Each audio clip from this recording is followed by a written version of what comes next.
صحبت اللہ والوں کی، صحبت اللہ والوں کی، اللہ سے ملوا جاتی ہے صحبت اللہ والوں کی، اپنا رنگ دکھا جاتی ہے صحبت جیسا کہ غزوہ تبوک کے موقع پر بات آتی ہے حدیث کے اندر کہ اللہ کے نبی صلی اللہ علیہ وسلم نے اعلان کیا کہ صحابہ تبوک میں جانا ہے، بہت لمبا سفر ہے، چندہ جمع کرو۔ تو حضرت ابوبکر رضی اللہ عنہ اپنے پورے گھر کا مال لا رہے ہیں، حضرت عمر فاروق رضی اللہ عنہ گھر کے مال کو دو حصے کر کے ایک حصہ گھر کے لیے، ایک حصہ اللہ کے نبی صلی اللہ علیہ وسلم کے خدمت میں پیش کر رہے ہیں۔ اور حضرت عثمان غنی رضی اللہ عنہ کے بارے میں آتا ہے کہ حضرت عثمان غنی رضی اللہ عنہ 300 اونٹ سامان کے ساتھ، پورے سامان کے ساتھ 300 اونٹوں کو اللہ کے نبی صلی اللہ علیہ وسلم کی خدمت پہ لائے، اور اس کے بعد 1000 دینار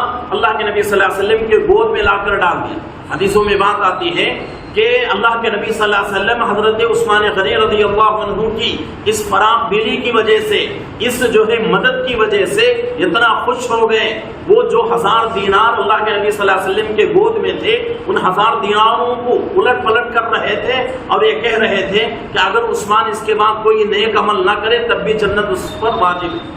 تو یہ جو ہے صحابہ کی شان ہے، صحابہ کے اندر وہ چیز تھی۔